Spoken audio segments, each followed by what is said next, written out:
Merci, bonjour à tous, je suis vraiment heureuse de vous retrouver. Alors, ce qu'il y a de merveilleux, c'est que j'ai déjà une économie de temps et d'énergie considérable, parce que tout le monde connaît Jean-Claude Amezen et que tout le monde connaît Emmanuel, donc j'ai déjà pas besoin de les présenter. Je vais juste m'autoriser à vous donner quand même à tous une petite précision, c'est que Jean-Claude s'est investi auprès de nous dans le regard sur la maladie d'Alzheimer dès l'origine.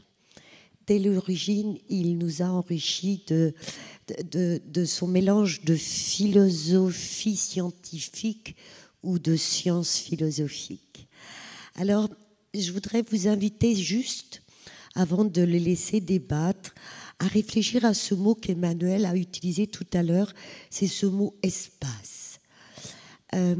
Ceux qui me connaissent savent que je suis quelqu'un de très concret et que je ne vis pas dans le monde des bisounours. Et pourtant, je vous invite, pendant ces 2 jours, à vous laisser gagner par l'espace. L'espace éthique où tout est possible, où chacun d'entre nous découvre un espace plus grand du possible, alors même que ces maladies neurologiques sont enfermantes. Elles enferment le malade dans son corps et parfois dans son esprit. Elles enferment les proches.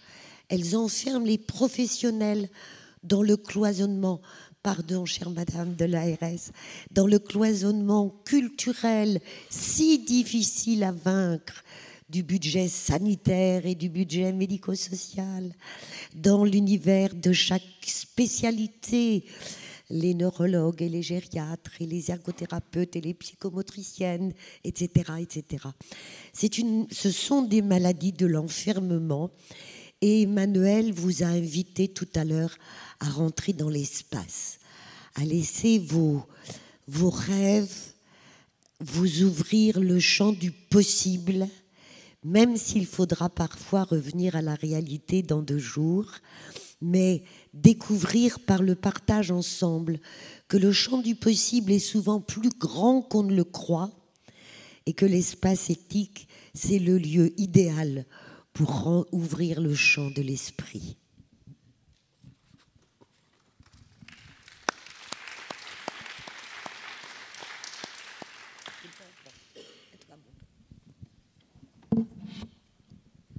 Bonsoir et merci de ces paroles et merci de cette invitation et de ces paroles bouleversantes qu'on a entendues tout à l'heure.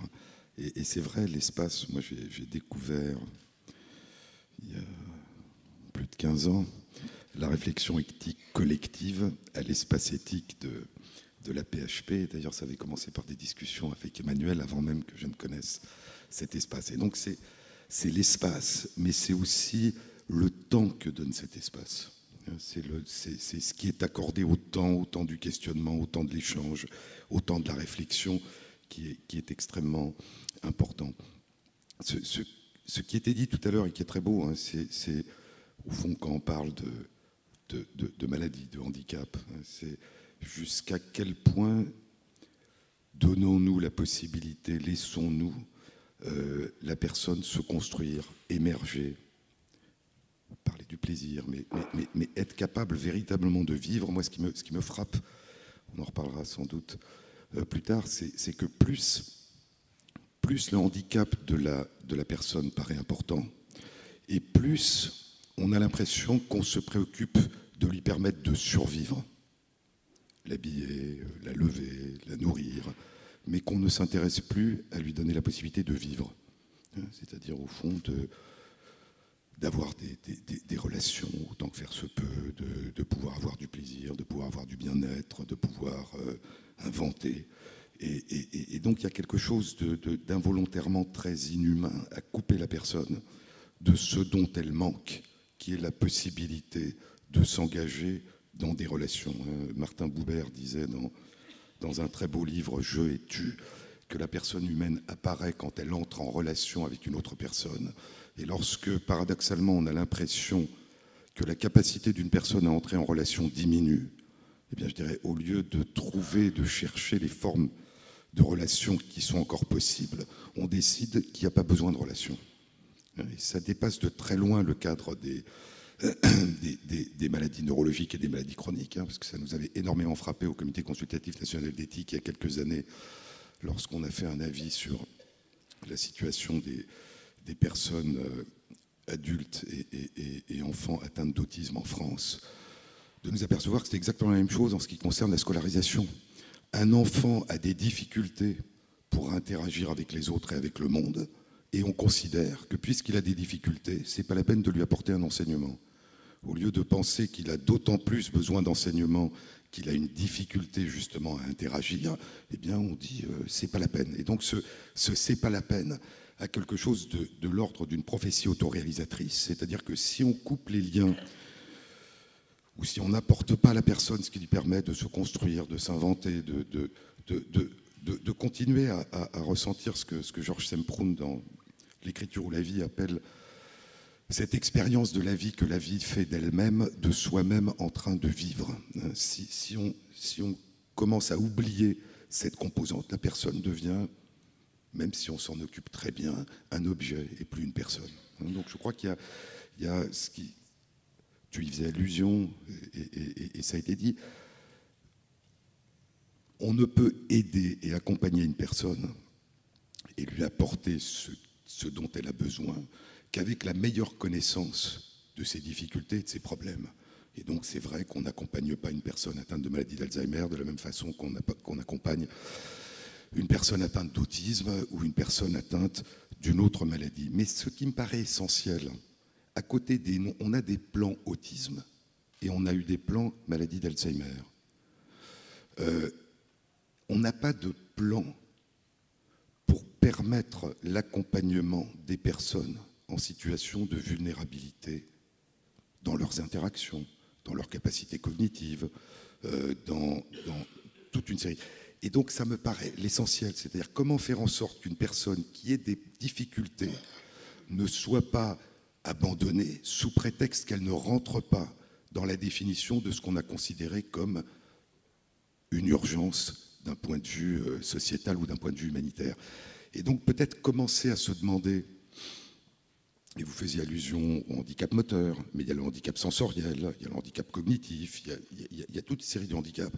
Lorsqu'une personne a une difficulté pour interagir avec les autres, pour vivre en société, que faisons-nous à minima comme socle commun pour que cette personne ne se retrouve pas exclue à mesure que ses capacités diminuent? Et à partir du moment où ce socle existe, c'est-à-dire que toute personne en situation de vulnérabilité va se retrouver capable de vivre avec les autres et parmi les autres, comment faisons-nous en plus pour que l'aide qui soit apportée soit la plus spécifique des problèmes particuliers que la personne ressent? Mais il me semble que nous avons l'habitude dans notre pays de prendre les problèmes à l'envers. Et c'est un peu comme si, dans un autre domaine, on avait commencé par construire la médecine par spécialité. Et on avait d'abord fait une médecine cancérologique, et puis après on avait fait une médecine cardiologique, et après on avait fait... Et puis que petit à petit on s'était aperçu que la médecine et la capacité d'accès aux soins était quelque chose d'indispensable, mais qu'évidemment, il fallait en plus pouvoir apporter l'aide la plus appropriée. Donc en matière de vulnérabilité, en matière de maladies chroniques, en matière de handicap, et je crois que c'est un peu étrange de penser que la médecine d'avant savait, parce que je crois que dans la médecine d'avant, pour des raisons très différentes du caractère scientifique de la médecine d'aujourd'hui, d'une certaine façon, alors que les moyens de guérir étaient beaucoup moins importants, que toute une série d'avancées spectaculaires n'existaient pas, eh bien, on avait du mal à accompagner. J'en veux pour preuve le fait que lorsque, dans les années 70, quelques femmes médecins anglais d'Angleterre, de Londres, ont créé ce qu'on a appelé à l'époque une révolution. Et quelle était cette révolution dans les années 70 en Angleterre? C'était les soins palliatifs. Et donc ça voulait dire que la médecine d'il y a 40 ans, lorsqu'elle n'était pas capable de guérir une personne, de la remettre sur pied, et que cette personne allait disparaître, eh bien tout ce que la médecine savait faire, c'était tourner le dos et abandonner la personne. Et donc le fait de s'occuper d'une personne dans sa phase la plus extrême de vulnérabilité, quand on ne peut plus la guérir, quand il ne s'agit même pas de chronicité, c'est-à-dire quand le temps vient à manquer et que la personne va disparaître, eh bien c'est quelque chose qui est relativement récent. Et comme vous le savez, nous avons énormément de mal, et le Comité consultatif national d'éthique a travaillé sur cette question ces dernières années, nous avons énormément de mal à le mettre en place dans notre pays. Et donc quand je pense, et a priori d'une manière transversale, sans qu'il y ait de lien, à la scolarisation, à la difficulté de la scolarisation des enfants atteints de handicap, à la difficulté d'accompagner des personnes dont la seule aide qu'on peut leur apporter, c'est la présence humaine et le soulagement de la douleur et de la souffrance par rapport à une greffe cardiaque ou un implant intracérébral profond, ça paraît extrêmement simple. Et donc je crois qu'il y a vraiment, non seulement à changer de regard, ce qui est évident, mais à changer de représentation, de comportement, de forme d'interrogation sur une base très large qui est, je crois, quand quelqu'un est en difficulté, si nous parlons de maladie ou de handicap, pour des raisons physiologiques, mais on pourrait aller au-delà et se demander pourquoi, si ces difficultés ne sont pas d'ordre physiologique, mais sont d'ordre socio-économique ou culturel, on devrait avoir une autre attitude. Comment faisons-nous pour être sûrs que la personne ne va pas d'emblée se retrouver dans une situation d'exclusion? Et je crois que les sociétés se construisent sur des relations d'appartenance, de reconnaissance, de réciprocité. À certaines époques et dans certains pays, elles se construisent sur des formes de reconnaissance qui sont imposées dans nos sociétés, sur des formes de reconnaissance qui sont des reconnaissances réciproques. Mais dès qu'on construit une société sur des relations réciproques, il y a un risque, si on n'y veille pas, eh bien, c'est l'exclusion de ceux qui ne sont pas inscrits dans ces relations. Et la vulnérabilité, le handicap, la maladie chronique, la maladie mentale, la maladie neurologique favorisent d'emblée cette exclusion parce qu'elle rend plus fragiles les liens qui nous rattachent aux autres. Et donc, si on n'y pense pas d'emblée, je crois que c'est extrêmement difficile.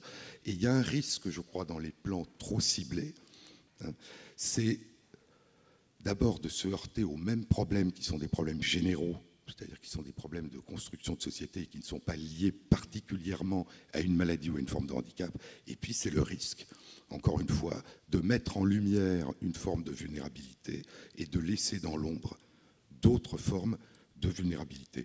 Et je crois qu'il y a, vous savez que beaucoup de pays ont dans beaucoup de domaines des initiatives qui nous paraissent remarquables parce qu'on a du mal à les entreprendre.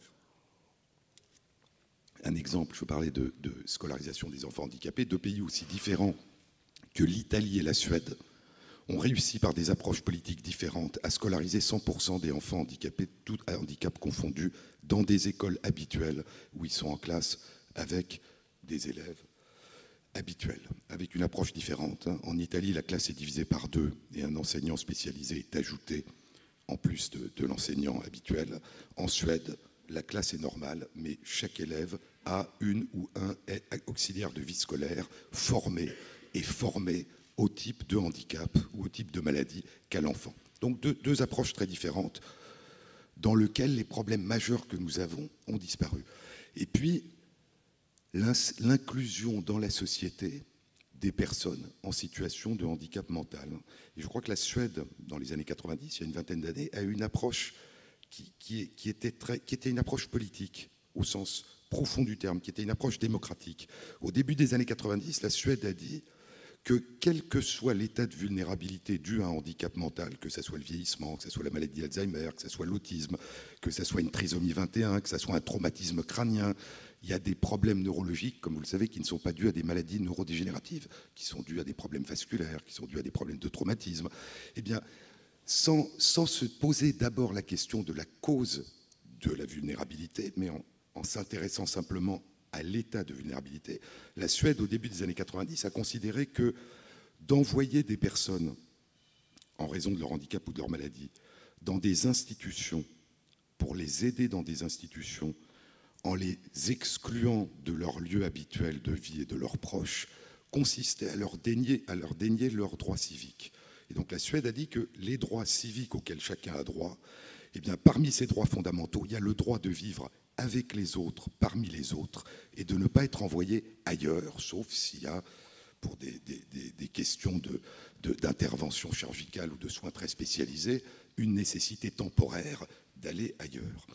Et donc, la Suède, qui, contrairement à nous, en ce qui concerne les problèmes de handicap mentaux ou cognitifs, avait construit suffisamment d'institutions dès les années 70, eh bien, a décidé de fermer ces institutions.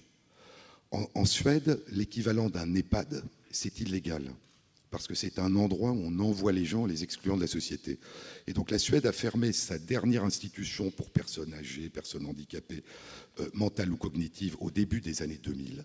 Et toutes les personnes sont accompagnées soit chez elles, soit, si elles ne le souhaitent pas, dans des petites maisons ou dans des petits appartements à 4 ou 6, où des accompagnants, des aidants, des soignants viennent les aider et les accompagner. Ce n'est pas les personnes qu'on envoie ailleurs pour qu'on les accompagne. Et donc ces accompagnants, ces aidants, eh bien, non seulement viennent accompagner les personnes, mais les sortent. Et ces personnes vont faire leurs courses au magasin, vont à la piscine, etc. etc. Donc je crois qu'on voit, pour moi c'est quelque chose d'important, que ce n'est pas un plan spécifique qui s'adressait à une maladie ou un handicap spécifique qui a permis cette révolution, c'est de prendre le problème comme un problème de société, en disant, voilà, est-ce que la façon dont nous apportons notre aide est la plus propre à respecter les droits fondamentaux de la personne, ou est-ce qu'il y a une autre manière? Dernier point, parce que ça survient souvent, la première réaction en général, enfin de beaucoup de personnes en tout cas, lorsqu'on dit, voilà, c'est un accompagnement à domicile en Suède, la Suède n'est pas le seul, il y a des initiatives semblables dans une partie de la Belgique, au Canada, dans d'autres pays. La question, c'est accompagner des personnes humainement chez elles ou près de chez elles, ça doit être beaucoup plus cher que de les envoyer en institution. Et donc c'est peut-être parce que nous n'avons pas les moyens, puisque c'est vrai qu'on parle toujours de moyens, que nous ne le faisons pas. En gros, c'est parce que nous n'avons pas les moyens d'être humains que nous sommes un peu moins humains. Le problème, c'est que ça ne correspond pas à la réalité. Et donc des calculs qui ont été faits en Suède, au Canada, en Belgique, montrent que accompagner des personnes atteintes de maladie d'Alzheimer ou d'autres formes de handicap cognitif ou mental chez elles ou près de chez elles, ça ne coûte pas plus cher que de les envoyer en institution. Le temps passé par les accompagnants auprès de la personne est beaucoup plus important. Et pour des raisons bizarres, en Suède, accompagner des personnes atteintes de maladie d'Alzheimer chez elles ou près de chez elles coûte moins cher que de les envoyer en institution. Alors évidemment, quand je dis coûte moins cher, c'est quand tout le système fonctionne d'un côté ou de l'autre. Lorsque l'ensemble du système est formaté d'une telle manière que c'est l'accompagnement en institution, ça devient cher et compliqué d'accompagner à la maison parce que ça devient une exception. Le dernier point, peut-être aussi, pour vous montrer à quel point je pense que c'est une réflexion de fond, indépendamment de cette réflexion nécessaire sur les handicaps spécifiques ou sur la maladie particulière de la personne. Vous savez qu'on a en France une très grande difficulté, ça a été reporté encore de quelques années, à appliquer la loi de 2005 sur le handicap, non seulement sur la scolarisation, mais sur le fait que les logements soient adaptés aux personnes en situation de handicap. Et donc on dit, on va construire, mais on attend parce qu'on n'arrive pas à le faire, on va construire et faire en sorte que tant de pourcents de logements soient habitables par des personnes handicapées. Et donc on compte les personnes handicapées à un moment donné. Et puis, nous prenons de l'âge et nous devenons des personnes handicapées. Et donc nous habitons un logement qui n'est pas un logement pour personnes handicapées puisque nous ne sommes pas handicapés. Et puis à un certain âge ou dans certaines circonstances, nous devenons handicapés. Et comme ces appartements ne sont pas ou ces maisons adaptées au handicap, eh bien il faut s'en aller. Il faut quitter le domicile. Et pas seulement parce que nous n'avons pas un système d'accompagnement à domicile qui est performant, mais parce que le domicile n'est pas adapté à la vie d'une personne en situation de handicap. Et donc en Suède, cette politique s'est accompagnée depuis très longtemps par l'accessibilité des lieux publics et l'accessibilité des logements aux personnes handicapées. Donc vous voyez que parler d'accompagnement à domicile demande toute une série de prérequis qui montrent, et c'est toujours moi ce qui me frappe dans notre pays, c'est qu'il y a énormément d'initiatives exceptionnelles. J'allais dire, nous faisons aussi bien ou mieux que tous nos voisins dans le monde, dans toute une série de domaines, qui sont la scolarisation des enfants handicapés, qui sont l'accompagnement à domicile. Mais nous avons une difficulté extrême à faire que ce qui se fait à une échelle localement puisse se répandre au niveau national. Et sans doute parce que une des raisons, c'est les obstacles dont je vous parle. Et parfois, localement, en raison des personnes, en raison des circonstances, en raison du contexte, des choses deviennent possibles. Elles montrent que c'est possible. Mais il y a cette inertie, cette difficulté. Donc je crois qu'il y a deux choses. Il y a réfléchir à ce qui est souhaitable. Et il y a réfléchir ensuite, non seulement aux moyens de le mettre en œuvre là où nous vivons et là où nous travaillons et là où nous nous impliquons, mais comment penser le fait de permettre la diffusion de ce que nous considérons comme les formes d'accompagnement les plus souhaitables. Un dernier mot, parce que je trouve que vous avez remarqué qu'il a beaucoup de derniers mots. C'est-à-dire que d'ici une heure, vous verrez qu'il sera encore à son dernier mot. C'est le tout dernier, parce que c'est juste sur les mots. C'était l'observation éthique. Hein. Tu as raison. C'est parce que ça m'a frappé, et c'était repris dans les conversations.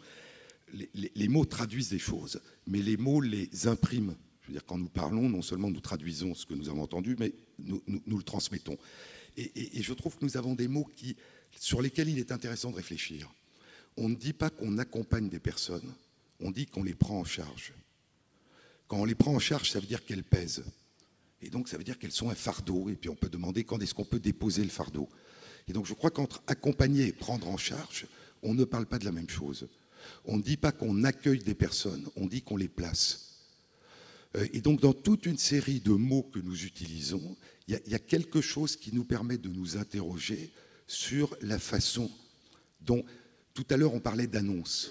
Vous savez que la démarche éthique biomédicale est fondée depuis 70 ans sur ce qu'on a appelé le consentement libre et informé, et qu'on appelle aujourd'hui le choix libre et informé, parce qu'il ne s'agit pas de dire oui ou de dire non, il s'agit, comme le dit la loi du 4 mars 2002, de prendre avec le professionnel de santé les décisions qui concernent notre santé.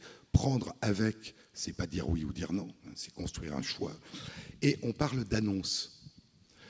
Il y a des annonces dans les aéroports. Quand vous faites une annonce dans un aéroport ou dans une gare, vous n'attendez pas que la personne vous réponde, vous lui apprenez quelque chose. Or, ce choix libre et informé est fondé sur le dialogue et sur ce qu'on appelle le droit de savoir et le droit de ne pas savoir.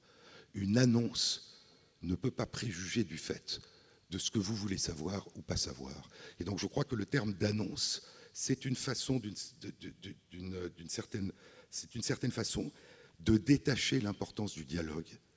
Parler avec la personne, l'entendre, l'écouter, savoir jusqu'où elle veut savoir, et le remplacer parce qu'on croit être un service rendu, mais qui peut avoir une forme de brutalité, parce qu'on a l'impression que ce qui est important, c'est ce qu'on va dire, et pas ce qui va se construire dans le cadre d'un dialogue. J'en arrive à penser...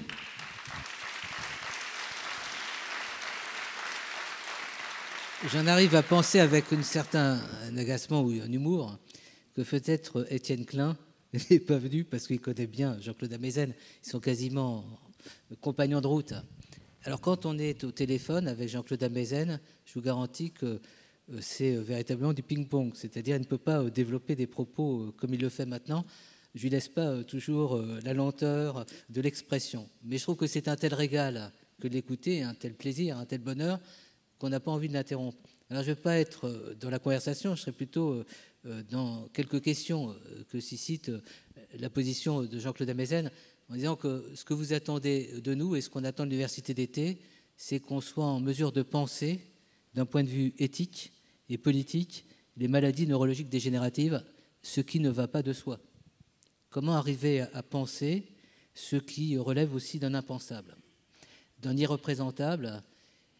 Et nous sommes assez démunis, surtout lorsqu'on doit penser, par exemple, une maladie qui affecte les fonctions cognitives de la personne, c'est-à-dire ce qui lui est d'une certaine manière constitutif en tant que personne, dans son identité. Alors juste un point, là on arriverait toujours, même si on se fâche de temps en temps avec Jean-Claude, à se réconcilier, c'est autour d'une figure qui nous a l'un et l'autre impressionnés. Et quand on s'est rencontrés la première fois, ce n'était pas pour les maladies neurologiques dégénératives, c'était pour le sida.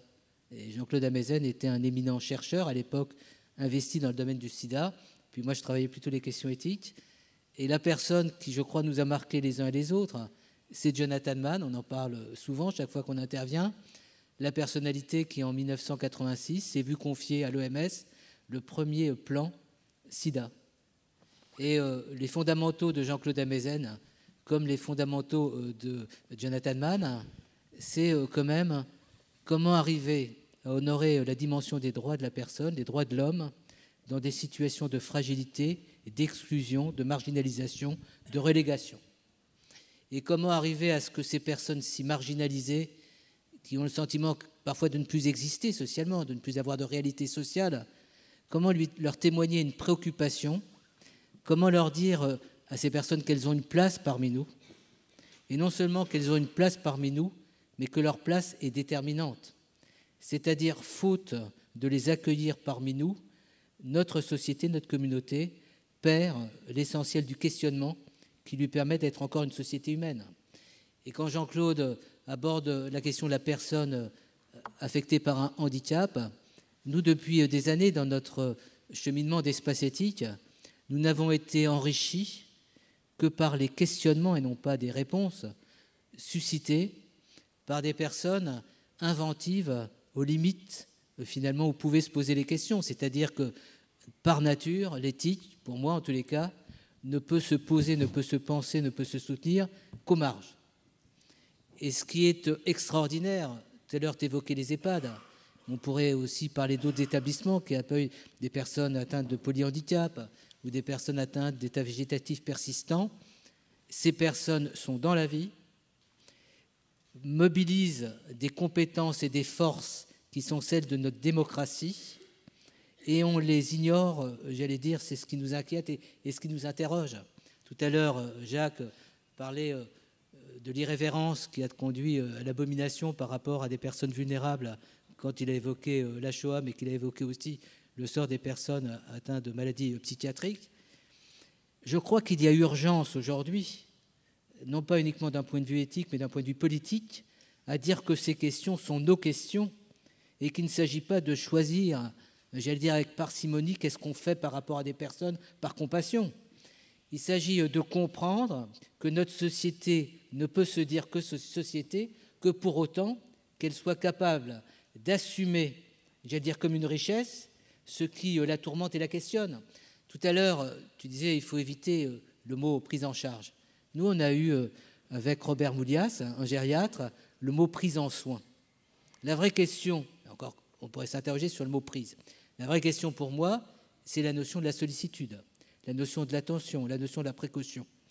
Et je dirais qu'on a affaire à des personnes qui sont, et on l'a vu avec Anne-Lise, et on pourrait citer deux exemples, porteurs d'une vérité humaine qui nous fait défaut. Si on dit qu'on est bouleversé, quand on lit, et il faudra voir sa thèse, quand on rencontre ces personnes, et nous on travaille beaucoup auprès de personnes confrontées au polyhandicap par exemple, si on est stupéfait, si on est dans l'émotion, c'est pas uniquement parce que ça nous fait de la peine, ça serait dérisoire, c'est parce qu'on sent qu'il se joue là quelque chose d'essentiel dont le contexte sociopolitique aujourd'hui nous incite à devenir indifférents. Et un point qui me semble important dans cette attention, c'est le rythme de ces personnes, leur temporalité, la patience finalement qui est convoquée pour entrer dans une relation qui se construit, dans une intimité qui sollicite de notre part un renoncement à une certaine forme de précipitation immédiate. C'est-à-dire comment se retrouver dans une posture de retenue qui est pour moi purement philosophique. Moi, je ne suis pas philosophe, comme il y a des philosophes dans la salle. Mais quand je vois la retenue tout à l'heure, Chantal évoquait les groupes d'éthique, par exemple, dans des lieux de la vulnérabilité. Ce qui m'impressionne, même si je suis facilement impressionnable et comme je suis attentif au fait qu'on ait un comité consultatif national d'éthique ou qu'on ait une agence de la biommédecine avec un conseil d'orientation, la pensée m'impressionne. Mais ce qui m'impressionne, c'est de savoir, à l'instant où on parle dans cette salle au quorum, de se dire qu'une multitude de professionnels ou de familles auront cette capacité de retenue qui fait que sans avoir la bonne réponse, en tous les cas, ils ne déserteront pas. Ils ne seront pas la désertion, ils n'abandonneront pas, ils n'abdiqueront pas, et ils trouveront quand même une signification à demeurer présents malgré tout. Et ce qui m'interroge finalement, ça a l'air comme ça un petit peu lyrique, c'est comment arriver à témoigner une présence, une attention, comme le font, j'imagine, ces personnes qui sont dans la salle quand elles sont auprès de personnes, que la société aujourd'hui apprend à ne plus connaître, reconnaître, et apprend à considérer comme hors des siens. C'est-à-dire comment on est en train de nous construire un discours qui emmure les uns les autres, et là, au contraire, on devrait être dans un regard qui se construit. Quand tout à l'heure, tu évoquais le jeu et tu de Martin Buber, quand on rentre dans la philosophie bubérienne, c'est le tu qui est constitutif de ce qu'on est. Tout souvent, tu vas le faire dans un instant, tu nous cites Ricoeur aussi, dans ce qu'est l'appel à l'éthique, un questionnement qui nous charge d'une responsabilité, certes, qui nous délègue une responsabilité, mais qui nous enrichit par la rencontre, par l'aventure, qui n'est vivable et j'allais dire supportable que quand on prend le risque d'une confrontation à nos extrêmes et à nos limites. Et d'ailleurs, il y a un livre de Nikos Kazantzakis qui dit, Lettres au Gréco, c'est finalement lorsqu'on est au bord, quasiment dans le précipice, on commence à ressentir ce qu'est l'essentiel finalement en termes de responsabilité à la fois vis-à-vis pour soi que pour les autres.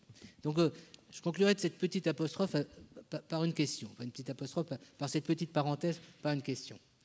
Comment aujourd'hui l'homme engagé que tu es et qui représente un certain nombre de personnes ou de personnalités qui considèrent que l'éthique, c'est pas uniquement la brillance de l'esprit, c'est aussi l'engagement. Comment penses-tu possible, concevable, et en quels termes un engagement, une implication éthique dans le cadre des réalités qu'on évoque, qui sont dans des réalités finalement qui sont à la fois extrêmes dans notre pensée, mais qui sont non extrêmes pour les personnes qui les vivent au quotidien. Et j'évoque quelque chose qui m'avait beaucoup frappé, on est entre nous, je peux le dire. Dans les objectifs de l'EREMA, dans le plan 2008-2012, il y avait rendre un avis. Et donc, je dis à la responsable du plan Alzheimer 2008-2012 qu'un espace éthique n'est pas prescriptif, ne sait pas rendre un avis, en tous les cas, ce n'est pas sa fonction, qu'il y a des instances compétentes qui existent.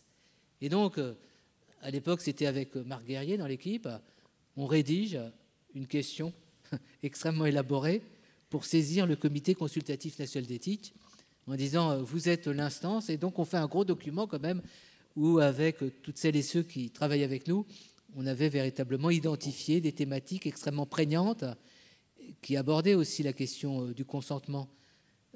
Pour l'éthique biomédicale, le texte de référence, c'est le Code de Nuremberg en 1947 avec article 1 sur le consentement.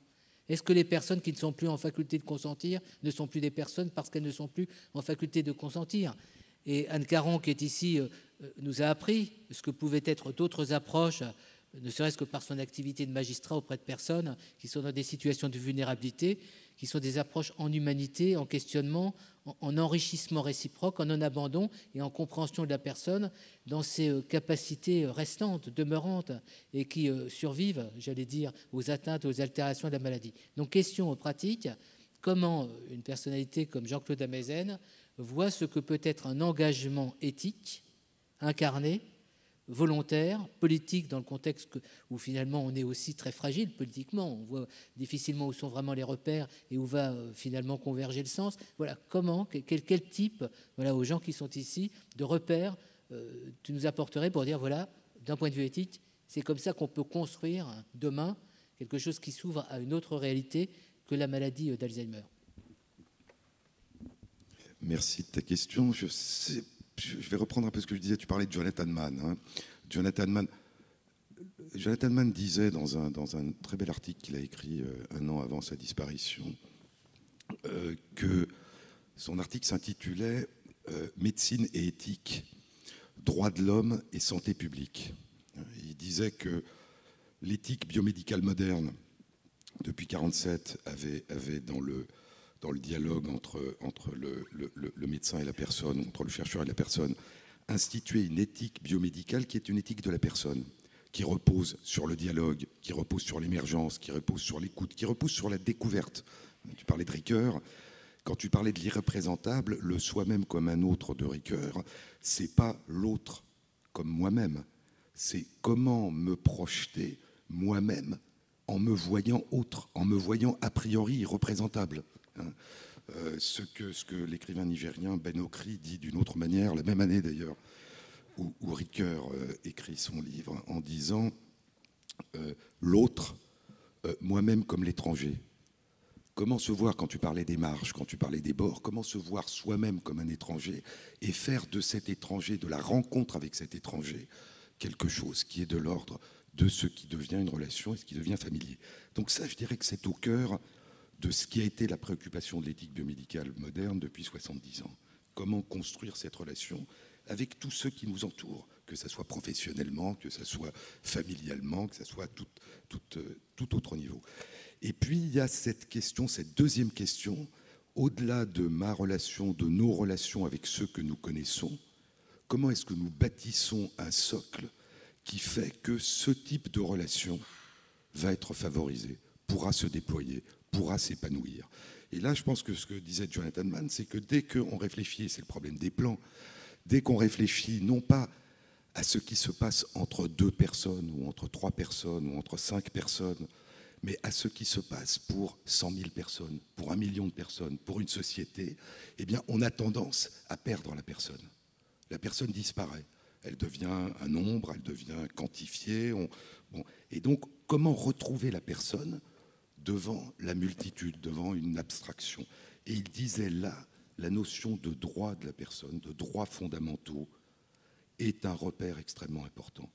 Et il a fait de ce repère, quand tu disais que sa préoccupation essentielle était de faire en sorte que, évidemment, le respect des droits de l'homme soit au fondement de la démarche éthique biomédicale, sa très grande originalité à l'époque a été de dire que le respect des droits fondamentaux a des conséquences en termes de santé. Ce n'est pas simplement que quand on s'occupe de la santé, il faut évidemment respecter les droits de la personne. C'est que le simple fait, si je puis dire, de respecter les droits fondamentaux a des conséquences en termes de santé. Il le disait au moment de la pandémie SIDA, en disant que le droit des femmes, et en particulier le droit des femmes à dire non, par exemple dans le cadre d'une relation sexuelle, était un des éléments essentiels de la prévention vis-à-vis du SIDA. Et c'était décliné sous d'autres formes. Et donc je crois que l'interrogation sur ce que dans les domaines qui nous concernent ici, nous considérons comme étant de l'ordre des droits fondamentaux. Et comment pouvons-nous faire en sorte, ce que j'ai essayé d'évoquer tout à l'heure, que ces droits fondamentaux, ne pas être isolés, pouvoir rester proches.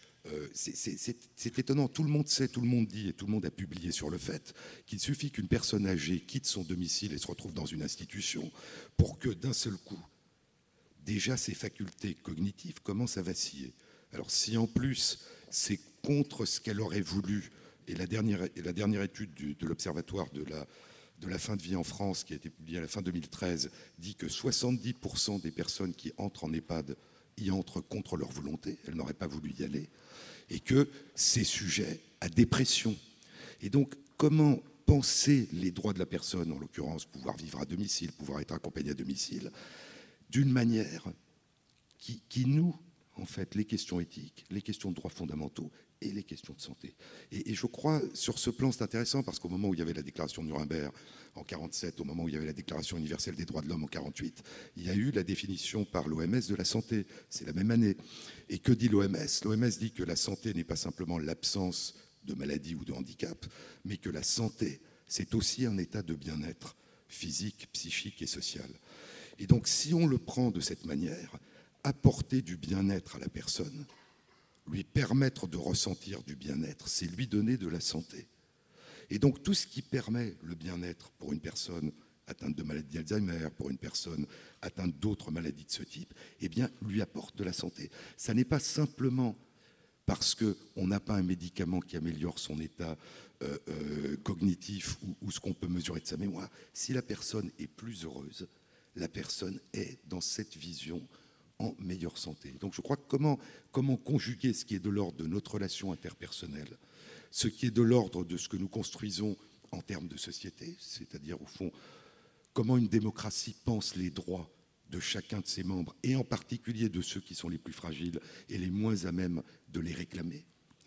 Et puis, comment faisons-nous en sorte de ne pas penser, de penser que la médecine est un instrument et un auxiliaire et un agent essentiel de la santé, mais qu'elle ne peut pas à elle seule apporter la santé. quand la santé est de l'ordre du bien-être, quand la santé est de l'ordre du bien-être psychique et quand la santé est de l'ordre du bien-être social.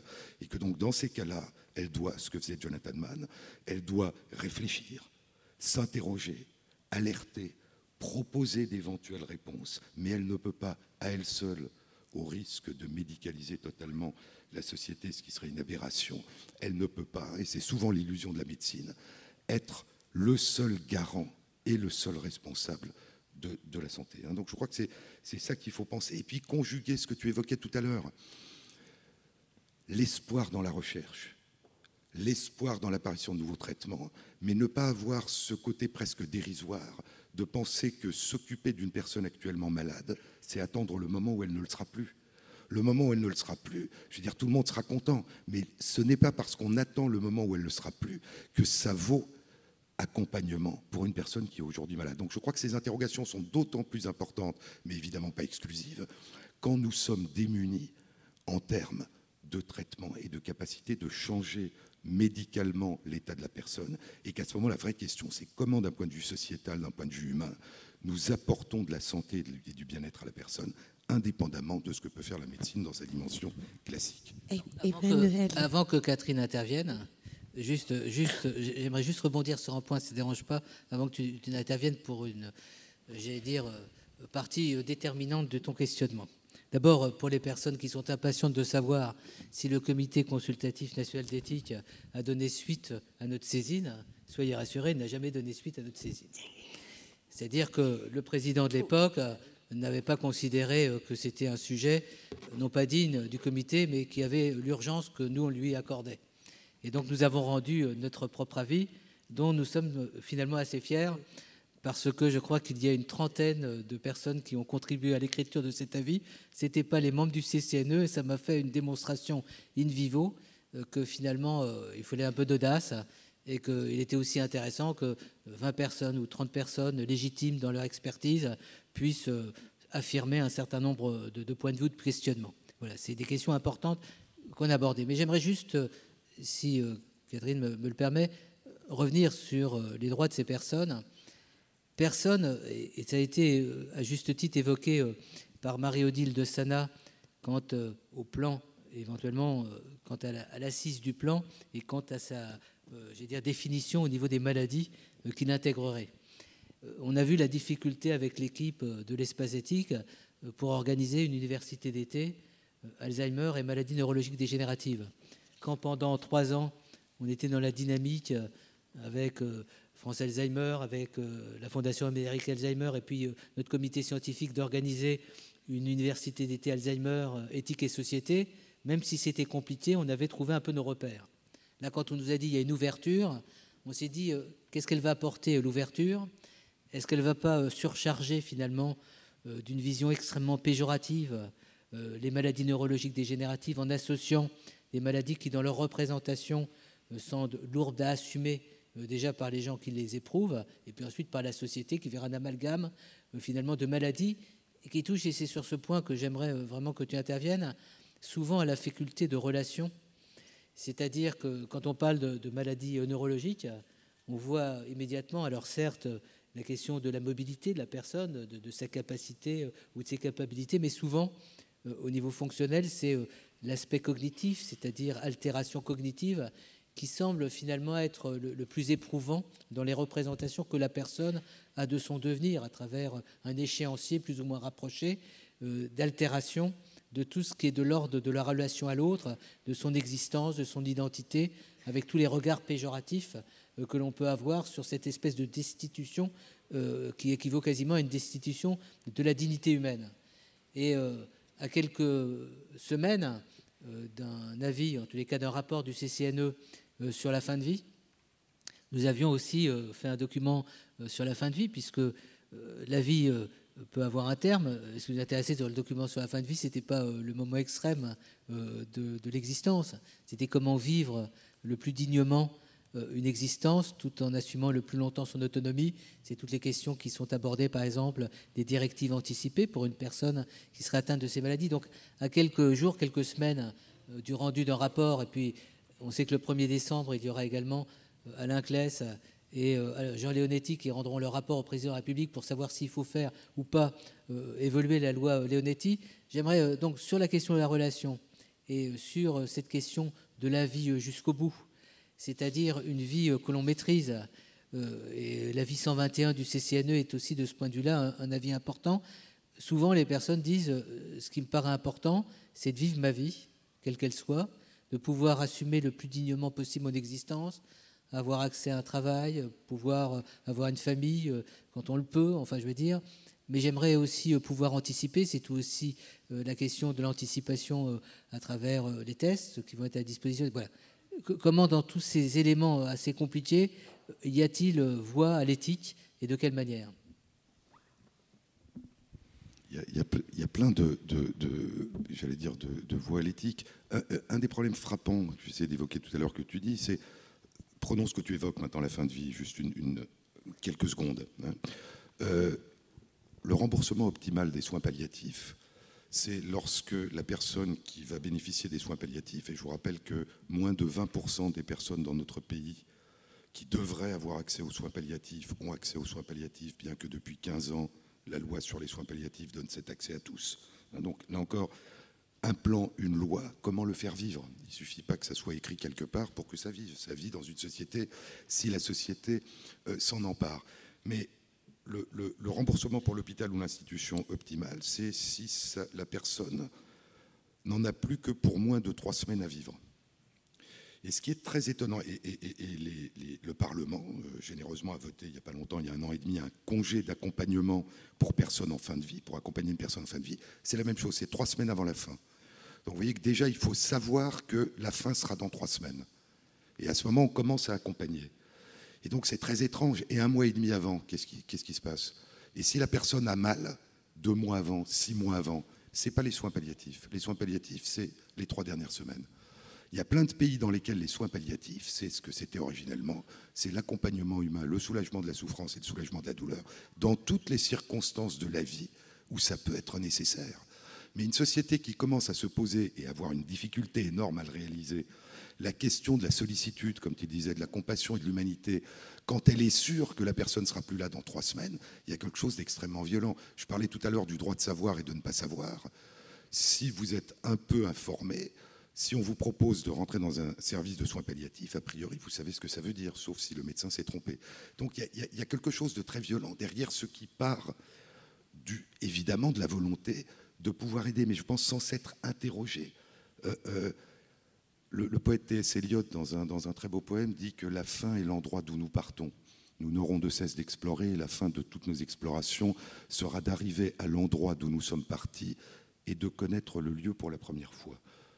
Si on part de la fin de vie et de l'accompagnement de fin de vie, peut-être qu'on pourrait s'interroger pas seulement sur ce qu'il convient de faire au dernier moment, mais sur ce qu'il faudrait, ce que nous devrions et ce que nous ne faisons pas avant, et jusqu'à quand avant, et revisiter ces questions d'accompagnement comme si on les voyait pour la première fois, avec une forme de naïveté. Il n'y a pas, je crois que c'est comme en recherche scientifique, il n'y a pas véritablement de démarche éthique s'il n'y a pas un questionnement qui permet de voir autrement, de voir comme si c'était pour la première fois ce qu'on s'était tellement habitué à voir qu'on pensait connaître toutes les solutions ou tous les problèmes. La recherche scientifique commence quand on s'aperçoit ou qu'on a l'impression de s'apercevoir qu'il y a quelque chose qu'on croyait connaître et qu'on ne connaît pas, qu'on ne connaît peut-être pas du tout, et que derrière ce qu'on ne connaît pas, il y a peut-être quelque chose, un continent énorme. Donc je crois que c'est du même ordre. Qu'est-ce que nous pouvons faire, pour reprendre ta question tout à l'heure, dans ce que nous faisons quotidiennement, dans ce que nous imaginons à l'échelle d'une région ou d'un pays, en revisitant avec une certaine naïveté, avec une certaine innocence, et en se disant au fond qu'on n'a pas d'idée a priori. Si pour la première fois on découvrait nos démarches, nos solutions, la construction de notre système d'accompagnement, qu'est-ce qu'on en dirait et qu'est-ce qu'on souhaiterait et comment souhaiterait-on le modifier ? Donc je pense que c'est quelque chose d'important. Un mot peut-être, parce que ça va dans le même sens, sur le CCNE, comme tu le disais, je ne présidais pas le CCNE à l'époque où vous avez soumis cette saisine, mais ça va plus loin quand tu parlais d'avis. Nous disons avis en France. Nos collègues anglo-saxons et dans le monde disent opinion. Ce que nous appelons un avis, c'est une opinion, c'est une réflexion. Et donc, pour moi, un avis du Comité consultatif national d'éthique, ce n'est pas de la prescription. Ce n'est pas une recommandation, c'est avant tout une façon de réfléchir et de s'interroger. Et si il s'avère que cette façon de réfléchir et de s'interroger amène à faire des recommandations, à demander des changements, à ce moment, il y a proposition et recommandation. Mais le but premier n'est pas de recommander. Et d'ailleurs, le législateur qui a confié sa mission au CCNE, mais c'est souvent oublié, y compris par le CCNE lui-même, l'a très bien fait en disant que la mission du CCNE, c'est de produire des avis et d'animer la réflexion publique dans les domaines éthiques.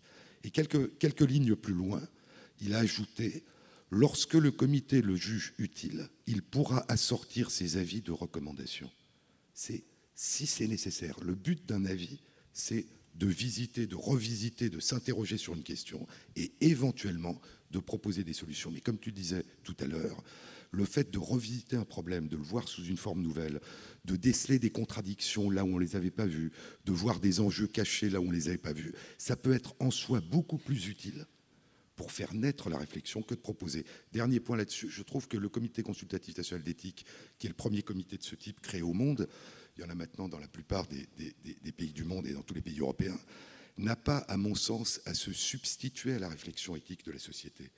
Or, le risque, en faisant des avis et des recommandations, c'est de se substituer. Pour moi, le rôle essentiel de ce comité, comme le rôle des espaces éthiques, comme le rôle des autres instances éthiques, c'est de susciter, de favoriser, d'accompagner la réflexion de la société et non pas, encore une fois, de la remplacer. Donc je crois que ce qui est vrai à notre niveau, l'est vrai au vôtre.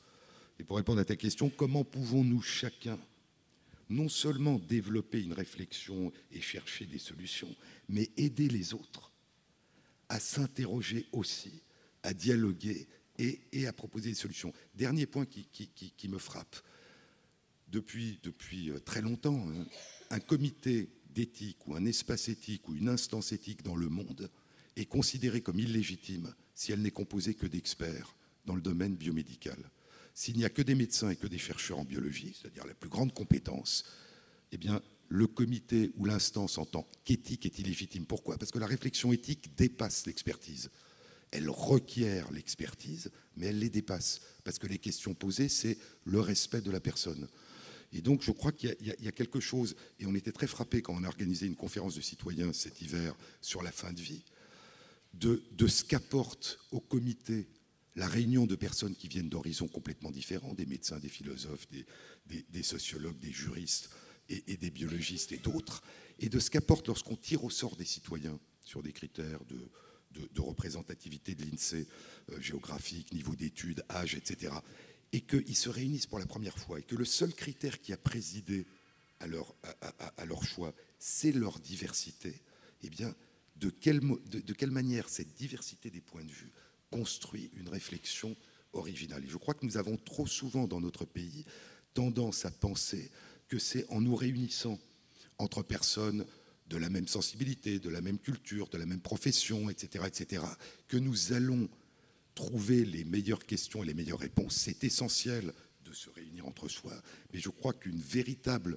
réflexion démocratique naît de l'échange des points de vue les plus divers. Et c'est peut-être la première étape vers ce que tu disais, c'est-à-dire comment faisons-nous, lorsque nous disons « nous », pour être sûr que véritablement nous parlons, c'est la collectivité entière qui parle, et ce n'est pas une partie de la collectivité qui parle au nom des autres. Et je crois que si les instances qui réfléchissent dans tous les domaines sont vraiment diverses et incluent des personnes qui viennent de tous les segments de la société, à ce moment, il y a une possibilité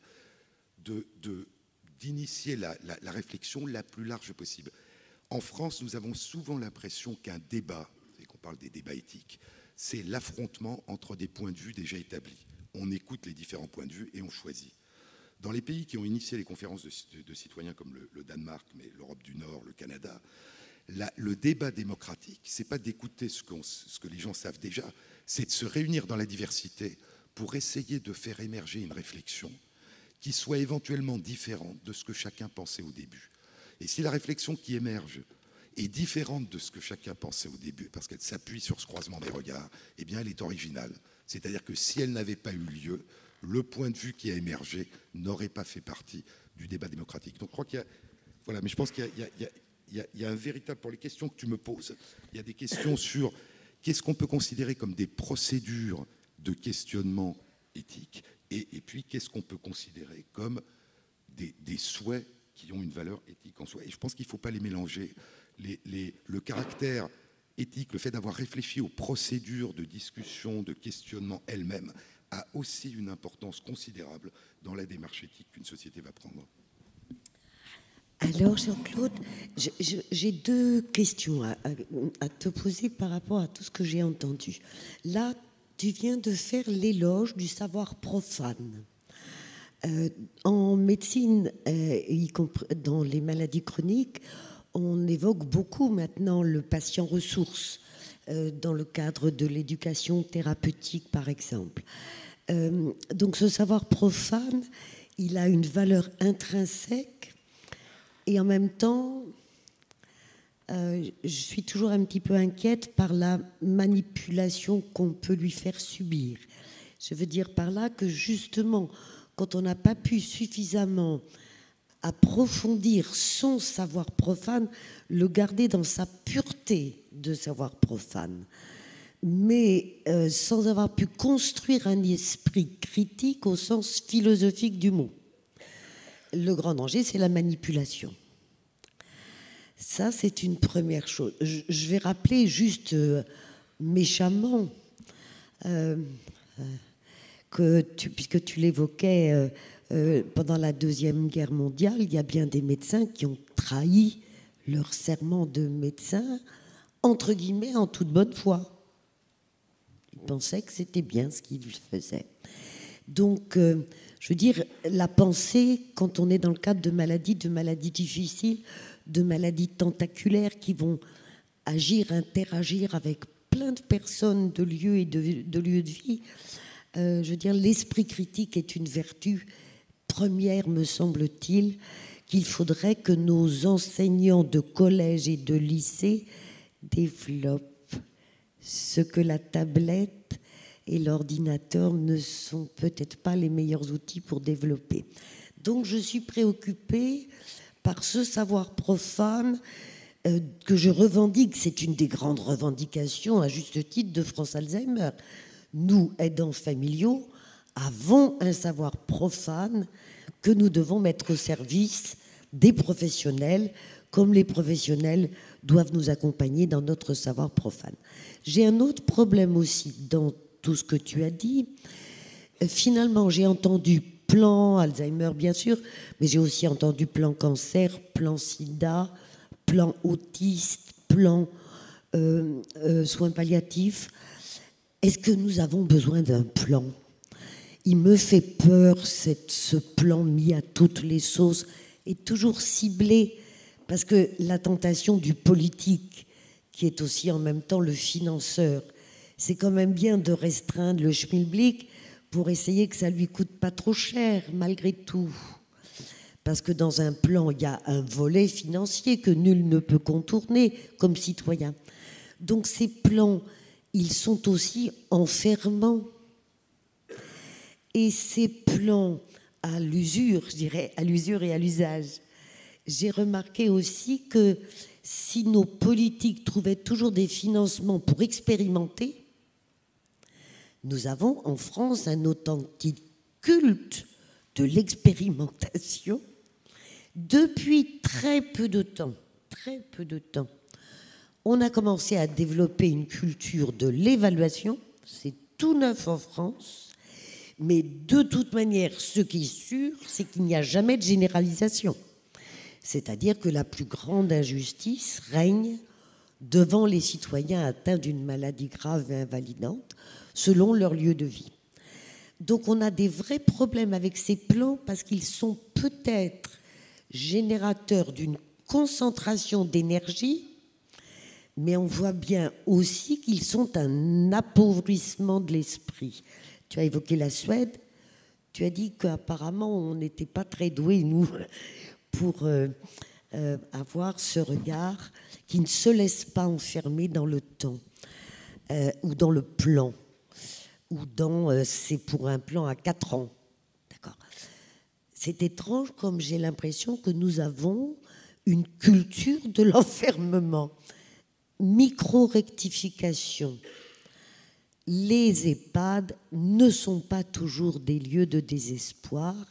Personne ne va croire une seule seconde ici que je ne suis pas un ardent défenseur de l'accompagnement des proches. Mais je te rappelle que dans notre société, il y a des personnes qui n'ont pas de proches, qui vivent au 6e étage d'un vieil immeuble sans ascenseur, qui n'ont ni enfants ni conjoints, qui n'en ont jamais eu ou qui les ont perdus, et que pour un certain nombre d'entre eux, nous avons tous vécu, nous qui sommes sur le terrain, de véritables résurrections de personnes qui, retrouvant une vie sociale avec d'autres, retrouvaient aussi du bonheur de vivre.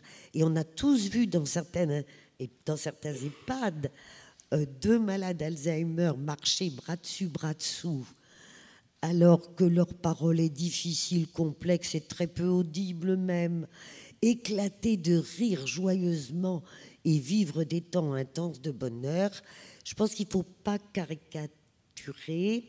Le bon n'est pas tout d'un côté. Il peut aussi y avoir des domiciles d'enfermement. Donc, voilà, les plans me font peur. Ils enferment aussi les esprits. Et la notion de citoyen... Alors, je sais bien que c'est très à la mode depuis quelques années, hein, le citoyen, la démocratie participative, pardonnez-moi, j'avais oublié ce mot magique. Le danger de la démocratie participative, c'est l'ignorance. Alors, Catherine, tu as pris déjà rendez-vous pour l'année prochaine. Vous pouvez l'applaudir.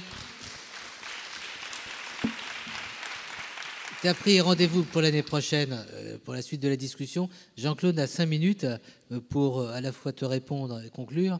Et ensuite, on a un petit événement philosophique important qui est la déclaration de Montpellier. On aimerait terminer cette soirée passionnante sur cet engagement-là. Vous verrez dans quelques minutes. Jean-Claude. Oui, la démocratie participative, pour moi, c'est la démocratie. Une démocratie où les gens ne participent pas à la vie de la société est une démocratie virtuelle. Comme des lois qui ne sont pas appliquées sont ce qu'Amartya Sen appelle des droits sans accès aux droits. Nous en avons plein. Donc tu dis le risque de la démocratie, c'est l'ignorance, bien sûr. Mais Churchill disait que c'est le système le pire de tous, à l'exception de tous les autres. Et donc le problème n'est pas que le risque et l'ignorance, parce qu'à ce moment, ce qu'il faut, c'est une dictature éclairée. Et il y en a eu plein dans l'histoire. La question, c'est est-ce qu'une société construit la capacité de chacun et de chacune de ses membres au savoir, de telle manière que ça soit l'expression collective la plus large des savoirs les plus larges. Moi, ce qui me frappe, c'est que l'éthique biomédicale moderne est fondée sur le fait qu'une personne puisse comprendre à partir de ce que lui dit un médecin qui a fait 10 ans d'études plus 10 ans de travail, les éléments essentiels qui vont lui permettre de participer à la décision. On pourrait dire l'éthique biomédicale moderne est fondée sur une valorisation de l'ignorance. Comment dire qu'une personne malade, qui évidemment n'a jamais étudié la médecine, va pouvoir participer au choix de ses traitements? Donc je crois que c'est l'inverse. C'est le pari sur la capacité à développer son savoir, à acquérir le savoir.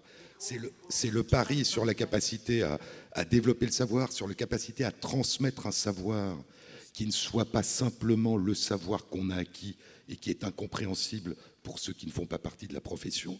Et donc ça pose des tas de questions. Tu parlais de l'école. Là aussi, je suis désolé, mais sur les classements internationaux de l'OCDE, on n'est pas très bon. Et on n'est pas très bon. Pourquoi? Essentiellement parce qu'on ne favorise pas la créativité des élèves, dit l'étude PISA, et qu'on demande de réciter et non pas d'apprendre à chercher, à comprendre. Donc je crois qu'il y a vraiment une question. Quel type de savoir voulons-nous développer? Je n'aime pas du tout le mot profane, parce que, comme tu le sais très bien, il se dit profane par rapport au sacré. Alors, si le langage médical ou biomédical est sacré, je veux dire, ça veut dire que nous avons une représentation même implicite. Je disais que les mots ne sont jamais neutres. Que veut dire un savoir profane? Est-ce qu'un instituteur ou un professeur d'université qui n'est pas médecin a un savoir profane? Ou est-ce que lui aussi a un savoir sacré? Et ceux qui n'y ont pas eu accès. Donc il y a quelque chose qui, je crois, est un peu... Ce sont des savoirs de nature différente. Et il n'y a pas de savoir, et c'est ça le pari éthique, il n'y a pas de, tu sais, quand on commence une séance au Comité consultatif national d'éthique et qu'une question biomédicale extrêmement complexe se pose, les juristes, les philosophes, les anthropologues n'y comprennent rien. Et tout le travail consiste à ce qu'ils comprennent suffisamment de quoi il s'agit pour pouvoir participer et construire la réflexion. Mais nous, médecins et biologistes, ne comprenons rien à ce que nous disent les juristes. Et tout l'enjeu de la discussion collective est que nous en comprenions suffisamment pour pouvoir réfléchir. Et donc c'est de ce croisement des savoirs, où aucun n'est sacré, aucun est profane, ils sont tous divers et de qualité identique, que naît quelque chose. Alors, tu me diras, c'est des savoirs. Là aussi, en France, les membres du comité sont larges, mais il n'y a pas ce qu'il y a dans d'autres pays, où on demande à une personne de participer à un comité d'éthique, une personne que les Anglais appellent, l'anglo-saxonne appelle des laypersons, en disant vous allez participer à ce comité, si vous en êtes d'accord, pour la simple raison que vous faites partie de la société et que vous serez un regard de plus différent, puisque vous serez ni philosophe professionnel, ni juriste, ni sociologue, ni médecin, ni biologiste. Donc je crois que cette idée de hiérarchie entre les savoirs, quand il s'agit de respect de la personne, quand il s'agit d'humanité, quand il s'agit de se poser la question non pas de quelle est la science, quelle est la médecine, quelles sont les réalisations techniques, mais comment va-t-on les mettre au service des personnes à leur plus grand bénéfice et en lésant le moins de personnes possible, et aucune si on peut, il ne s'agit plus de savoir profane et sacré. Il s'agit d'une réflexion qui est fondée sur le respect de la personne. Donc je crois que c'est ça qui est important. C'est comment une société, pour reprendre ce que disait Emmanuel tout à l'heure, peut n'exclure personne, y compris dans la réflexion, dans la discussion, dans la capacité à participer. Ce que tu disais tout à l'heure, on peut mesurer le savoir ou les capacités cognitives d'une personne, mais c'est une démarche complètement différente de mesurer ou de favoriser l'expression. Et donc je crois que souvent, en mesurant, en disant une personne n'est pas capable de prendre une responsabilité pour elle-même, à ce moment, on arrête de lui parler. Or, si on estime qu'une personne n'est pas capable de prendre toutes les décisions, ça n'empêche pas de faire en sorte de lui permettre de participer au mieux de ce qu'elle souhaite. Donc je crois qu'il y a toujours ce... Et pour le savoir, voilà, et pour le savoir, je crois que c'est ça qui est important, c'est-à-dire être à l'écoute des savoirs différents, d'où qu'ils viennent, et non pas être dans une approche de classement des savoirs, qui est très intéressante. Il y a dans le centre que je dirige, qui est le centre d'études du vivant, à l'Université Paris Diderot que tu mentionnais, nous avons un séminaire qui s'appelle « Faut-il classer les savoirs ?» C'est très intéressant comme question. Mais je pense que dans une réflexion démocratique sur les questions éthiques de respect de la personne, le problème n'est pas de les hiérarchiser ou de les classer, c'est d'en tirer le meilleur profit possible. Alors, une des grandes inventions, tu parlais de Jonathan Mann, ça a été le sida, ça a quand même été le fait que les professionnels ont toujours réfléchi, parlé seul à seul, mais réfléchi ensemble. Il y a des sociétés savantes, et que les personnes malades étaient seules. La naissance des associations a permis de pouvoir aussi parler ensemble. Mais ça peut, pour reprendre ce que tu disais, ça peut être enfermant. C'est-à-dire que je pense qu'il faut, là aussi, que les associations, comme les professionnels, s'ouvrent aux regards et aux réflexions qui viennent d'ailleurs, qui sont importantes, non pas parce qu'elles ont une expertise, entre guillemets, mais justement parce qu'elles viennent d'ailleurs, justement parce qu'elles permettent d'ouvrir le regard. Et donc, il faut le tenir ensemble. Des maladies très différentes, mais dont le point commun est la vulnérabilité. Ne pas les confondre, mais s'interroger sur le meilleur moyen d'accompagner la vulnérabilité. Et après, s'intéresser aux différentes. Prendre tous les savoirs, et puis ensuite les utiliser à la mesure de l'utilité qu'on croit, à tort ou à raison, pouvoir leur attribuer, en fonction de l'objectif, qui est, encore une fois, de respecter la personne. Mais je pense que c'est cette démarche d'ouverture, c'est cette démarche qui, a priori, ne juge pas ce qui va advenir, qui permet l'émergence d'une réflexion collective qui dépasse, encore une fois, l'expertise, la spécialité. Encore une fois, je pense que l'expertise, la spécialité, c'est extrêmement important, mais c'est insuffisant. C'est au service de ce qui la dépasse. Merci infiniment.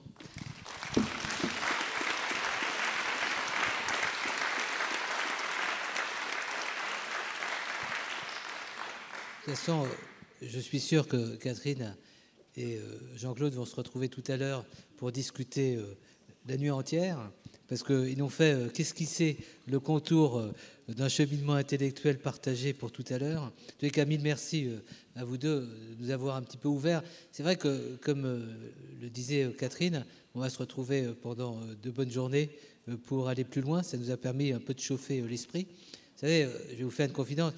Ce que je disais à Jean-Claude Amezen quand il a eu sa première émission à France Inter, je disais à la directrice de France Inter, c'était Laurence Bloch, avait fait un bon choix, parce que finalement, il n'a pas d'interlocuteur pendant son émission, il est son propre interlocuteur. Et donc, ça lui permet d'aller, en plus, avec un rendez-vous hebdomadaire. Donc, on se donne les uns à les autres rendez-vous dans quelques jours pour écouter Jean-Claude Amezen, d'ailleurs, qui a évoqué ces questions sur les épaules de Darwin. En tous les cas, on peut encore les applaudir. Et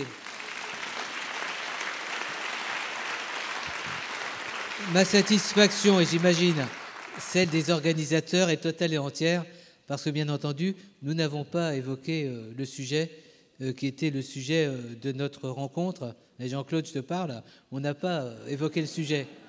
Parce que tu as besoin maintenant encore de garder un instant de lucidité avant de consacrer tout à Catherine. En fin de compte, nous n'avons pas du tout abordé le sujet qui était un petit peu indiqué sur le programme, c'est-à-dire la dimension éthique et politique, où elle se situe. Et on avait une bonne prescience des choses, puisqu'il y a quelques mois, on s'est dit, on va essayer de produire un acte, disons, symbolique un peu fort.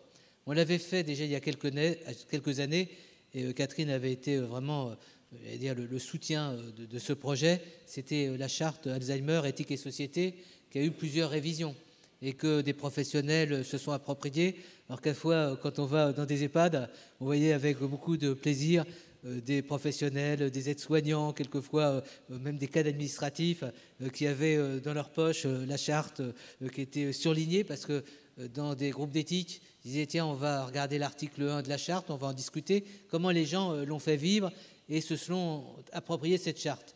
Puis il y a eu des gens qui l'ont signée.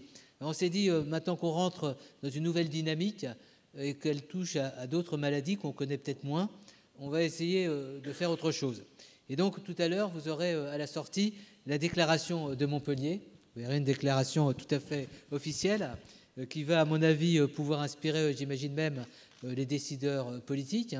Elle a été écrite à plusieurs mains, plusieurs associations représentatives des fameuses maladies neurologiques dégénératives qu'on a évoquées pour le nouveau plan, et certaines d'entre elles s'exprimeront dès demain, y ont participé. Il y a eu plusieurs relectures. Et c'est vrai que ce qui m'a beaucoup frappé, au tout début, j'avais demandé à nos 2 philosophes, à savoir à Paul Louveil-Dubuc, que vous allez entendre dans un instant, et Lo Couteleg, j'avais dit, si vous, comme philosophe, l'un spécialiste de philosophie morale, l'autre plutôt d'épistémologie, de philosophie des sciences, vous aviez à écrire une charte, alors que vous n'êtes pas les plus compétents dans cette affaire, qu'est-ce que vous écririez ? Et donc, ils se sont concertés en philosophes, ils ont un petit peu bûché, regardé un peu des textes qu'on avait écrits, ils sont allés sur le site de l'EREMA, et ils ont produit finalement les premiers éléments de la charte.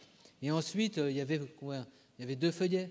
Et ensuite, on a envoyé aux uns aux autres, et chaque fois, ça s'est enrichi, et j'imagine que si on continue dans la dynamique en tant qu'espace éthique, mais ça peut être d'autres aussi qui prennent le relais, et on leur souhaite du courage et de l'opiniâtreté, j'imagine que demain, cette charte, elle sera encore plus étoffée.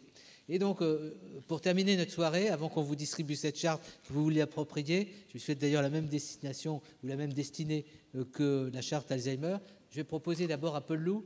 Il a choisi un des articles, si tu veux nous rejoindre, Paul Lou, ici, que tout le monde voit que la jeunesse est garante de l'avenir de notre espace éthique à Paris.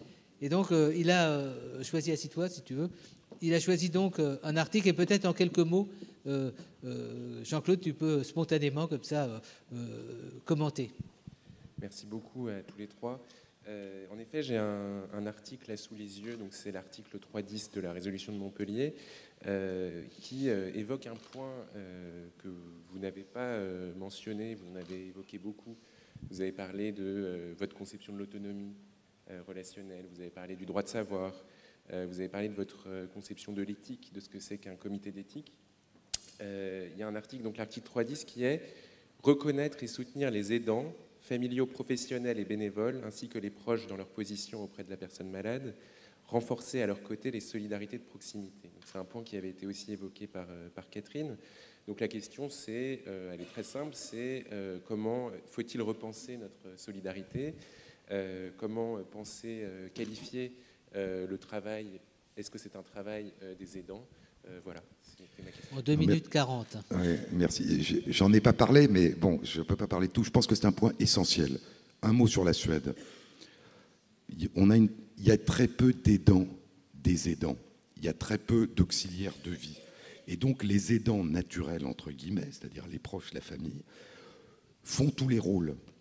Et donc, il y a une extraordinaire difficulté, une extraordinaire fatigue quand on est la femme, la mère, le mari, le fils, et qu'on est en même temps le soignant, l'accompagnant, etc. Et donc, il y a l'aide aux aidants qui est essentielle. Il y a l'aide, quand on avait fait notre avis dont j'ai parlé sur l'autisme, on avait même dit qu'il y a l'aide aux jeunes qui sont dans les familles, qui peuvent être profondément perturbés et qu'on oublie complètement. Bon. Et donc, il y a le fait de considérer que ça n'est pas simplement la personne qu'il faut aider, mais ceux qui aident sont eux-mêmes dans un état de vulnérabilité. Mais là encore, réflexion et question. Que se passe-t-il en Suède? Pour éviter, de manière peut-être un peu formelle, qui peut paraître un peu artificielle et violente, pour éviter qu'un aidant familial se transforme en soignant, en accompagnant, et que donc, et en considérant que l'aide qu'apporte un aidant familial, c'est une aide affective de l'ordre de la relation familiale, ou de proche, eh bien, lorsque un aidant naturel, entre guillemets, veut en Suède aider une personne handicapée, malade d'Alzheimer, atteinte d'autisme, qui habite chez elle, en tant que professionnel, c'est-à-dire vraiment l'aider en tant qu'accompagnant ou soignant, cette personne doit se déclarer et sera salariée. Et le but de cette approche suédoise, c'est de ne pas favoriser la confusion entre le service essentiel en termes humains, en termes de bien-être, qu'apportent les proches dans les relations et ce qu'apportent des personnes accompagnantes ou soignantes, et de ne pas tout mélanger. Donc je pense que c'est essentiel, c'est évident. Mais encore une fois, vous savez que si je veux aller plus loin dessus, mais je ne le ferai pas pour ne pas parler trop longtemps, il y a quelque chose qui me frappe beaucoup, qu'il s'agisse d'auxiliaires de vie scolaire, qu'il s'agisse d'auxiliaires de vie. Eh bien, ce sont des personnes qui, en général, sont dans un état de précarité, qui sont engagées sur contrat à durée déterminée. Et donc, c'est les personnes les plus vulnérables de notre société qu'on demande de s'occuper d'autres personnes vulnérables dans notre société. Comme si notre société disait, s'occuper des personnes vulnérables, ce n'est pas mon problème, c'est le problème des vulnérables de s'entraider entre eux. Et donc, je crois qu'il y a une véritable réflexion à faire, encore une fois, sur qu'appelons-nous l'aide que, individuellement et collectivement, nous apportons aux personnes vulnérables. Et moi, je crois qu'il y a, dans ces aidants qui s'épuisent, dans ces auxiliaires de vie précaires, il y a de la création de vulnérabilité, là où on voudrait, au contraire, apporter quelque chose qui soit de l'ordre de quelque chose de rassurant et de plus solide.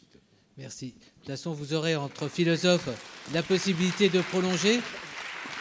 En fin de compte, c'est un concept qu'on va retrouver dans les ateliers de vulnérabilité partagée, c'est-à-dire comment une personne vulnérable a autour d'elle des personnes qui partagent sa vulnérabilité, mais qui permettent aussi de la dépasser. En tous les cas, on a toujours en tête et au cœur la phrase de Catherine Olivet, quand il y a à peu près 15 ans, on réfléchissait aux aidants naturels. Elle disait il ne faut pas confondre les aimants et les aidants. Et effectivement, dans toute la réflexion qui doit être menée, comment ne pas instrumentaliser des personnes qui sont déjà avec des conflits de loyauté, avec toute la lourdeur du suivi au quotidien d'une personne atteinte, par exemple, d'une maladie comme la maladie d'Alzheimer. Et on voit que la prochaine loi d'adaptation de la société française au vieillissement, j'ai vu que même si on fait des critiques comme ça un petit peu génériques, on voit qu'il y a une attention particulière accordée aux aidants. Plus de 3 500 000 aidants qui sont concernés par des personnes, par exemple, atteintes de la maladie d'Alzheimer.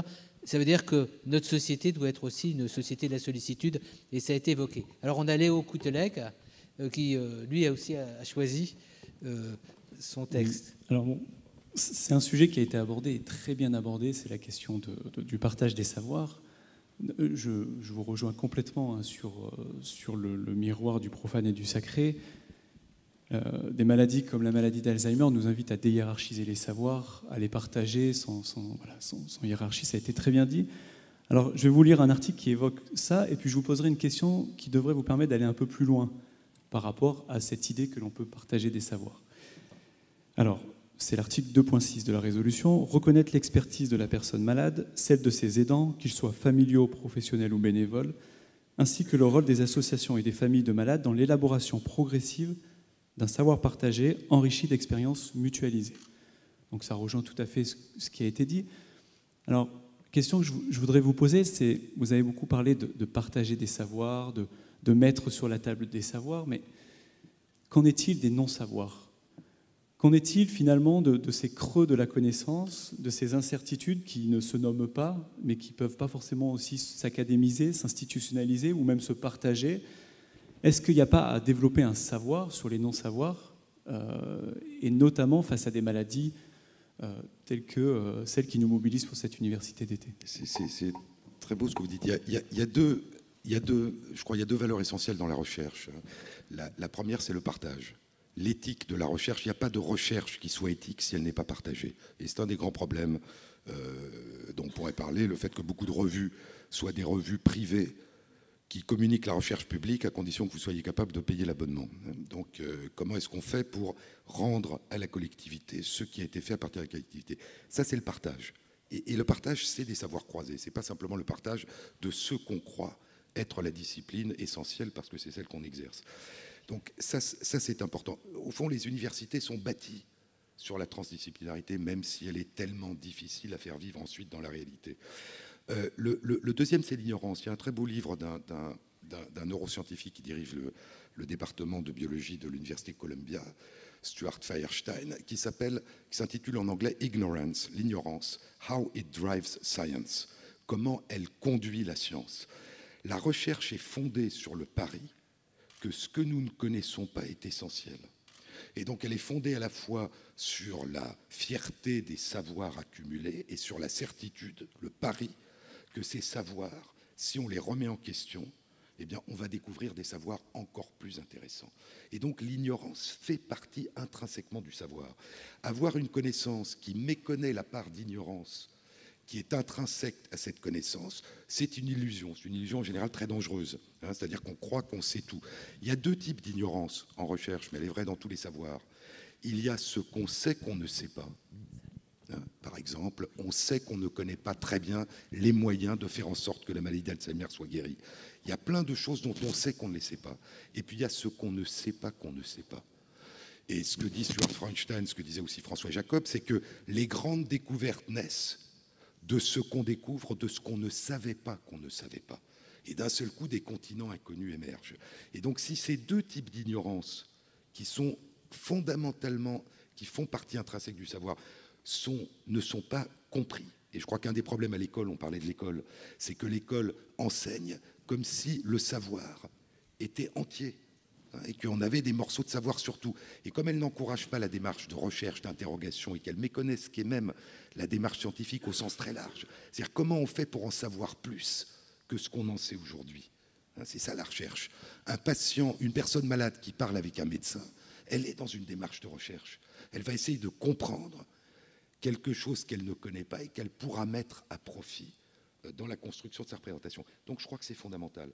Et donc réfléchir sur la part d'ignorance qu'il y a dans la connaissance et sur les multiples formes d'ignorance qu'il y a dans la connaissance, c'est véritablement, je dirais, intrinsèquement lié au savoir. Et il y a peut-être des savoirs dangereux dans ce que tu évoquais, qui sont des savoirs, mais c'est aussi bien des savoirs entre guillemets sacrés que des savoirs profanes, qui se croient entiers et tout sachants, et qui ne s'interrogent plus. Et donc je crois qu'il y a dans la démarche éthique, pour terminer là-dessus, quelque chose qui ressemble à ce qu'en science on appelle la démarche épistémologique. S'interroger sur la signification de ce qu'on sait, de ce qu'on a appris.